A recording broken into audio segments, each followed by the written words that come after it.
ایمان ہے قال مصطفیٰ، قرآن ہے حال مصطفیٰ۔ الحمد للہ رب العالمین، والصلاة والسلام على سید المرسلین،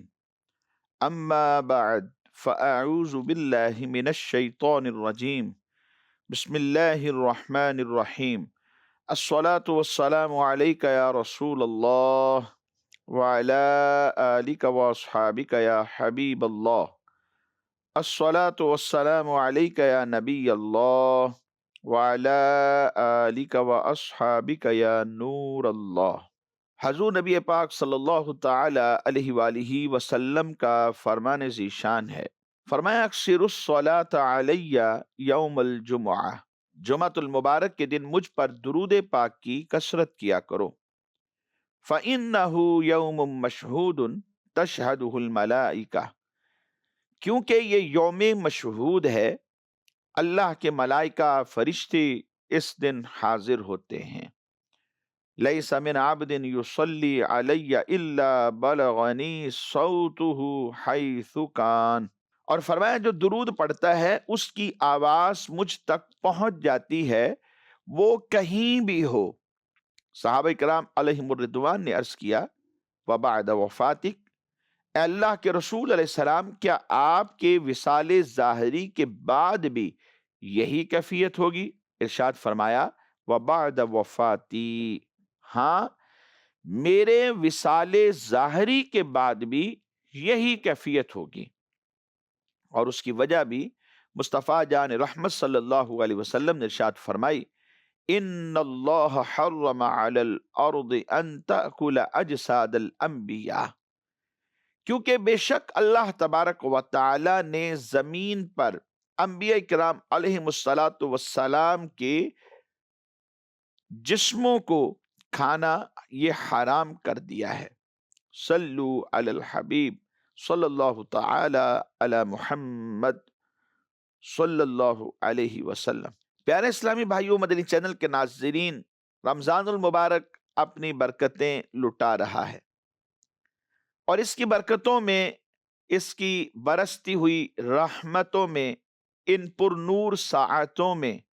ہم آج پھر اپنے سلسلے درس حدیث شریف میں آپ کو خوش آمدید کہتے ہیں۔ حصول ثواب کی خاطر بیان سننے سے پہلے اچھی اچھی نیتیں بھی فرما لیجئے کہ فرمان مصطفیٰ صلی اللہ علیہ وسلم ہے نیت المؤمن خیر من عملہ، مومن کی نیت اس کے عمل سے بہتر ہے۔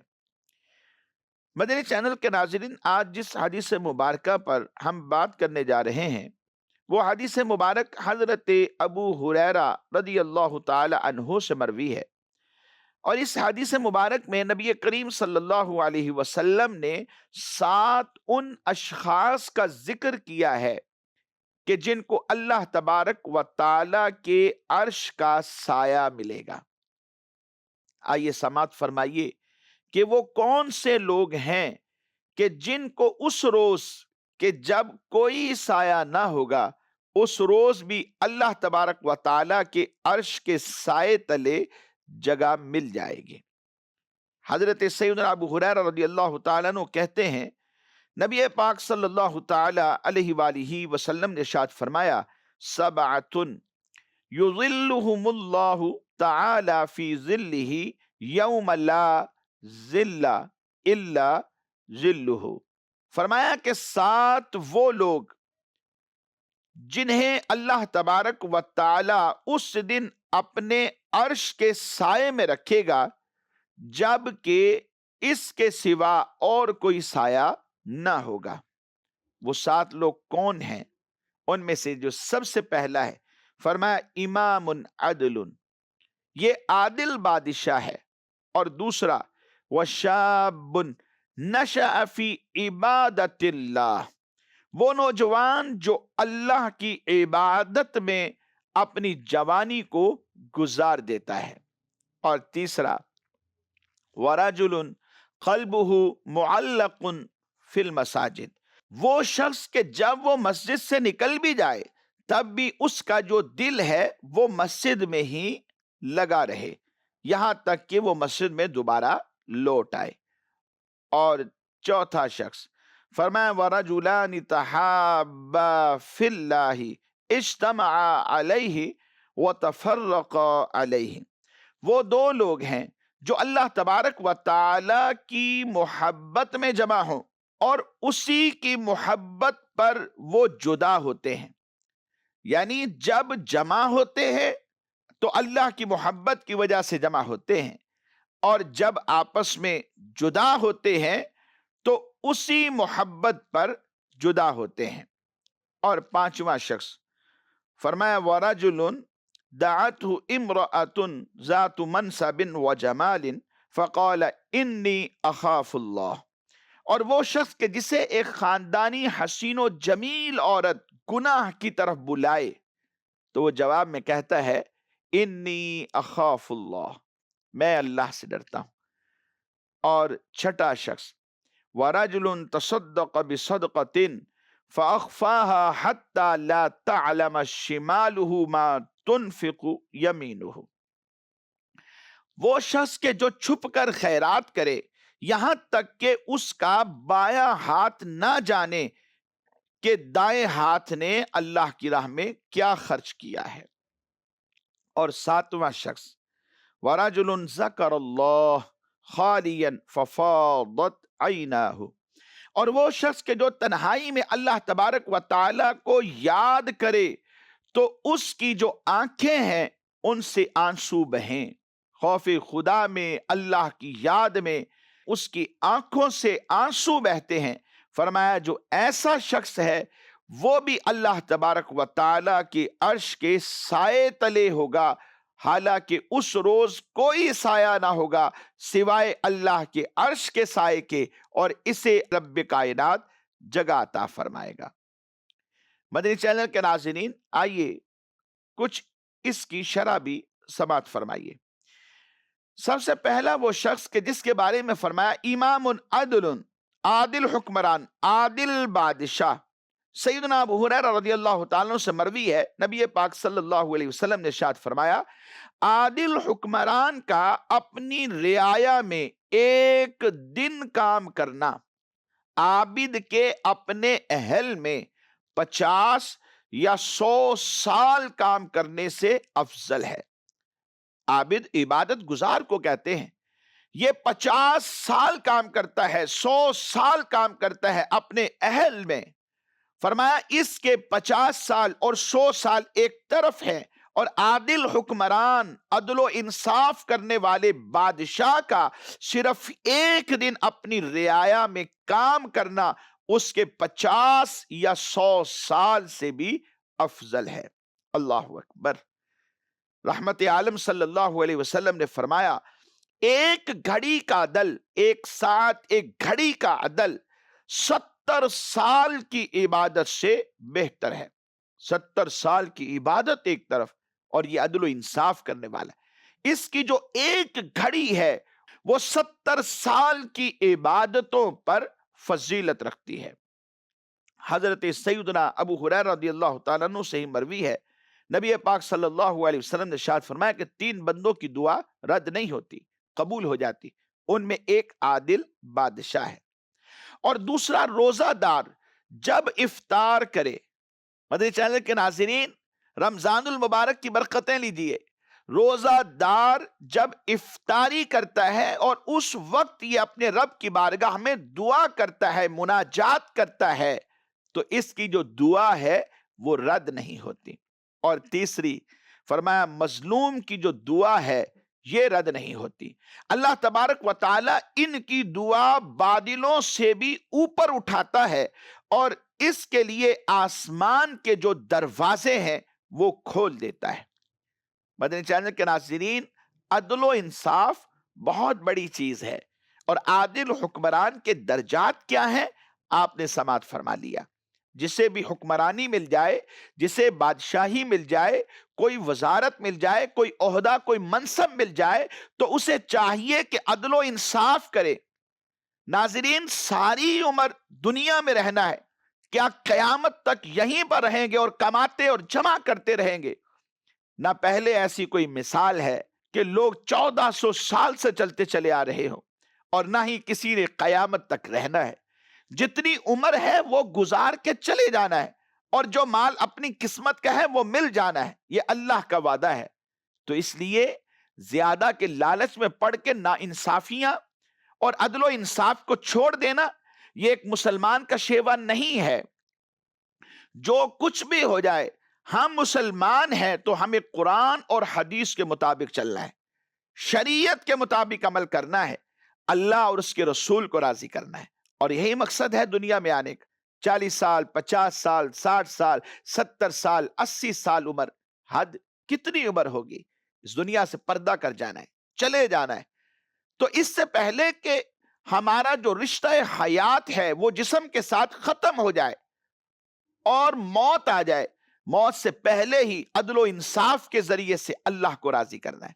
تو جنہیں حکمرانیاں ملتی ہیں، جنہیں کوئی منصب ملتا ہے، تو اسے اپنے منصب کا ناجائز فائدہ نہیں اٹھانا چاہیے، بلکہ شریعت کے دائرے میں رہ کر جو اللہ اور رسول کا حکم ہے اس کے مطابق اس کے حق کی ادائیگی کرنی چاہیے، تاکہ انصاف پیدا ہو اور ایک بہترین معاشرے کی تشکیل ہو۔ مدنی چینل کے ناظرین، اگر کوئی حاکم ظلم کرتا ہے، عدل و انصاف کو چھوڑ دیتا ہے، اس کا وبال کیا ہوتا ہے؟ آئیے سماعت کیجئے۔ حضرت سیدنا وہب بن منبہ رحمت اللہ تعالی علیہ نے فرمایا، جب حاکم ظلم کا ارادہ کرتا ہے، ناظرین ذرا توجہ کیجئے گا، ظلم کیا نہیں، ظلم کا ارادہ کیا ہے۔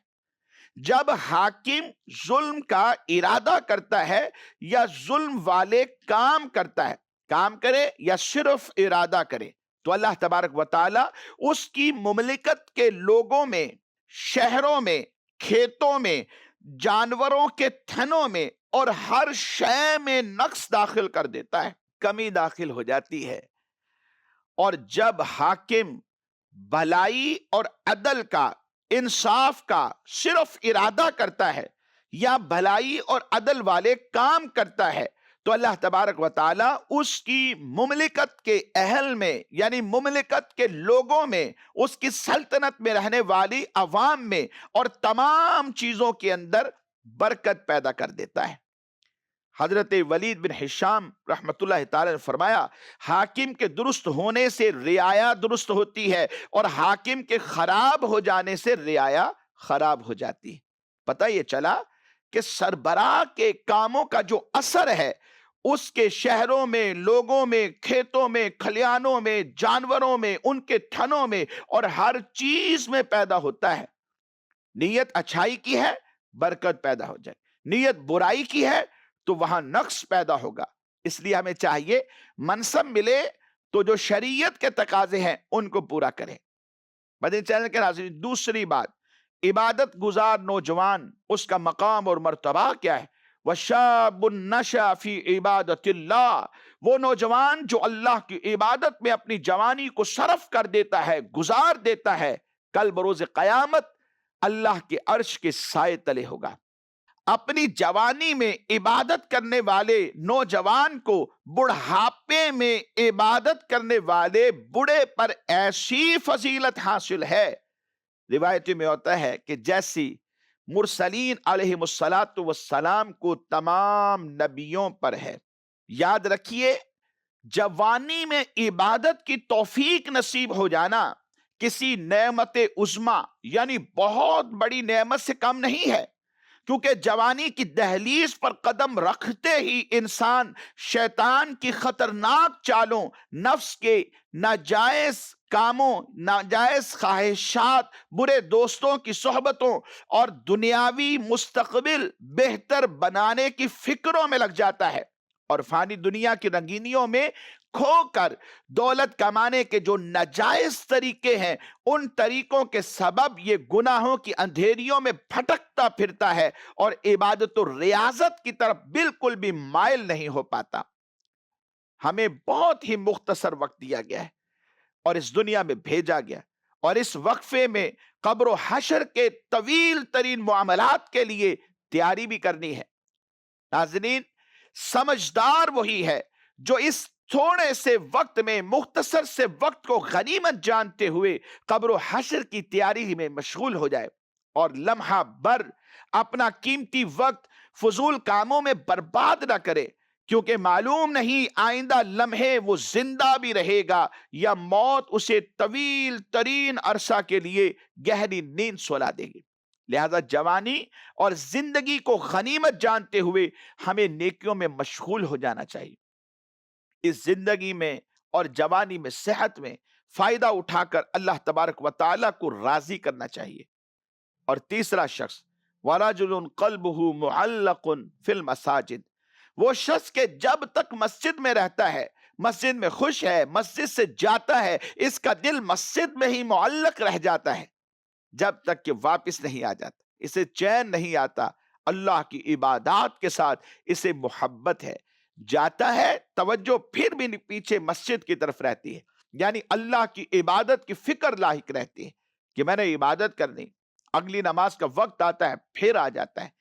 اس کی مساجد سے دوستی ہو جاتی ہے، مساجد میں اس کو اطمینان ملتا ہے، اس کی دلی جو کیفیات ہیں وہ مساجد میں آ کر بہتر ہو جاتی ہیں۔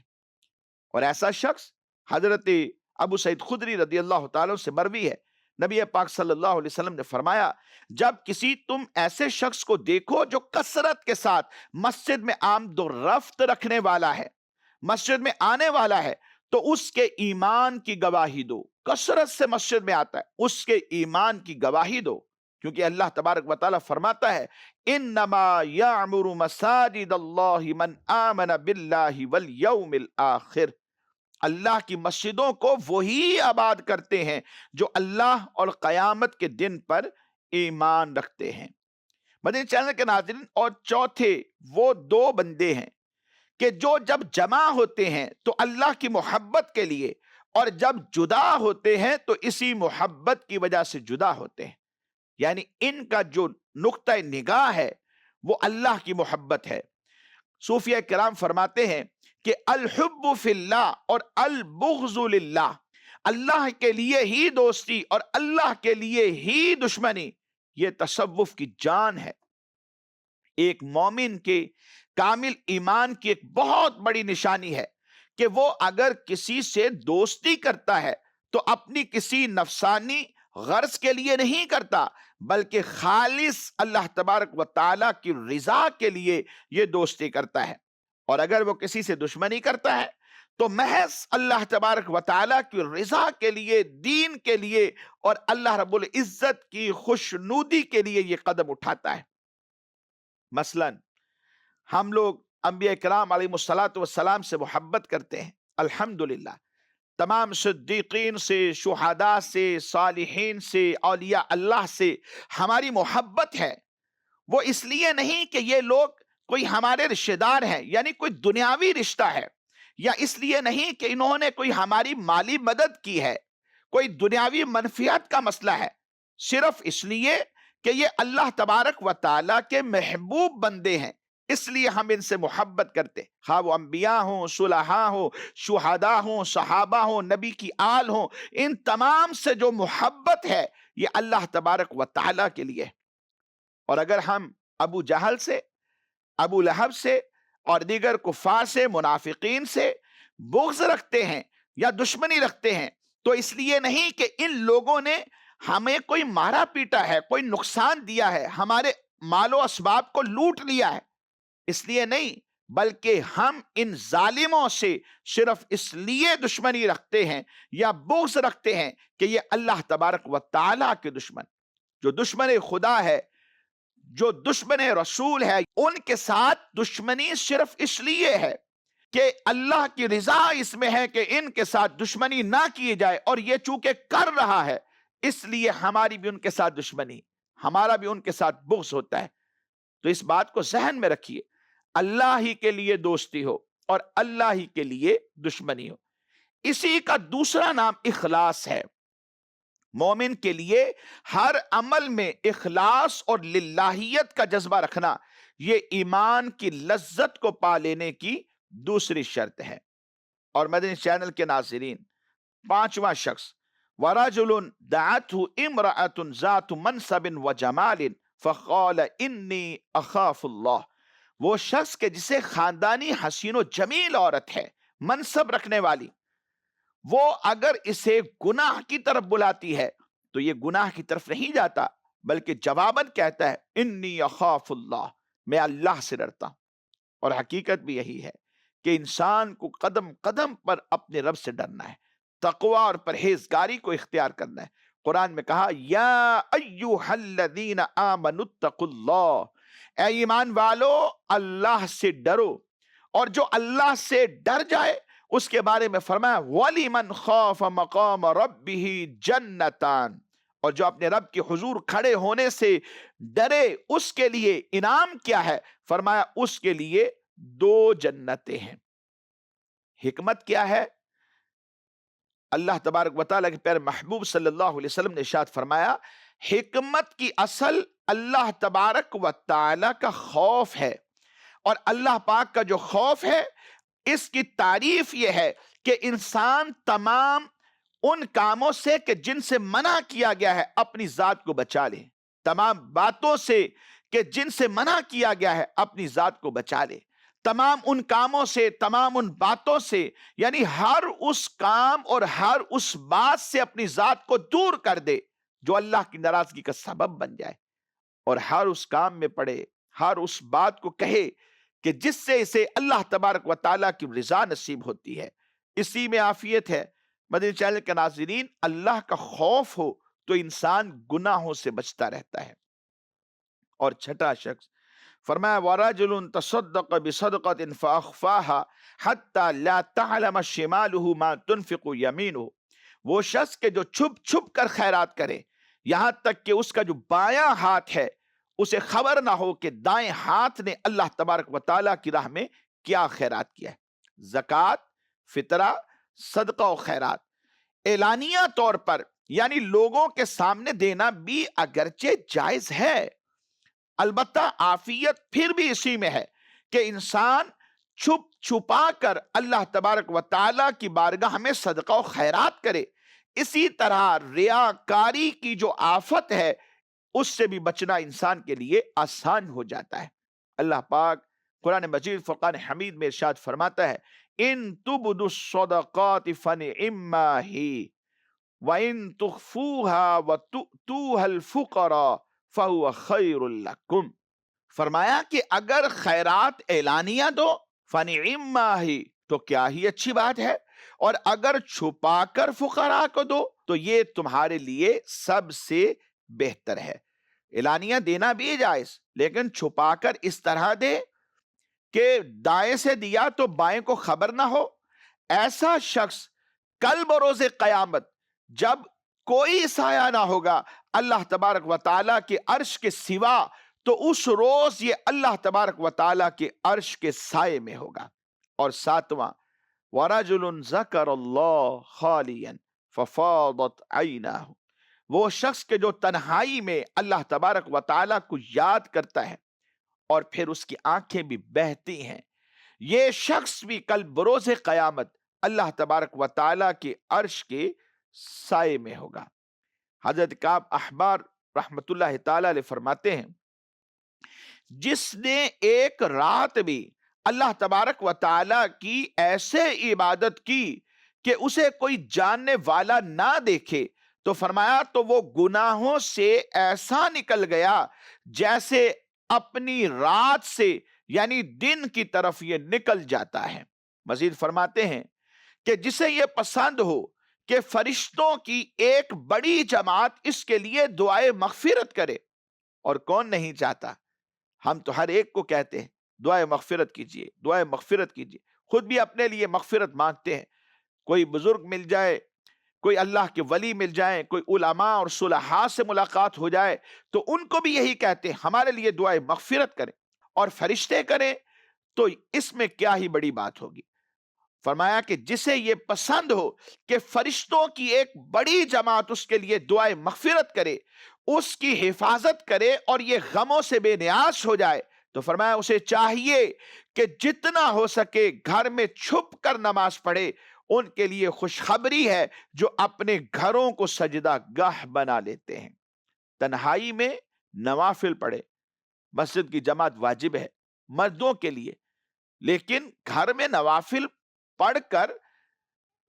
گھر میں بھی برکت ہو جائے اس کا سامان پیدا کرنا چاہیے۔ نبی علیہ السلام نے فرمایا اپنے گھروں کو قبرستان مت بناؤ، مراد یہ ہے کہ گھروں میں ذکر اذکار کیا جائے، کچھ چند نوافل گھر میں بھی پڑھے جائیں تاکہ خیر و برکت کا سبب بنے، اور پھر گھر میں تنہائی میں اللہ کی عبادت کی جائے، اللہ کو یاد کیا جائے اور آنکھوں سے آنسو بہیں، تو یہ کمال کی بات ہے۔ بلکہ ایسا شخص روز محشر اللہ کے عرش کے سائے میں ہوگا۔ مدنی چینل کے ناظرین، ہمارا آج کے سلسلے کا وقت ختم ہوا، آئندہ تک کے لیے اجازت چاہتے ہیں، دعا گو ہیں اللہ تبارک و تعالی ماہ محترم رمضان المبارک کی پرکیف گھڑیوں میں ہمیں بھی با عمل بنائے، عمل کی توفیق سے فیض یاب فرمائے، آمین بجاہ النبی الامین صلی اللہ تعالی علیہ وآلہ وسلم۔ ایمان ہے قول مصطفیٰ، قرآن ہے حال مصطفیٰ۔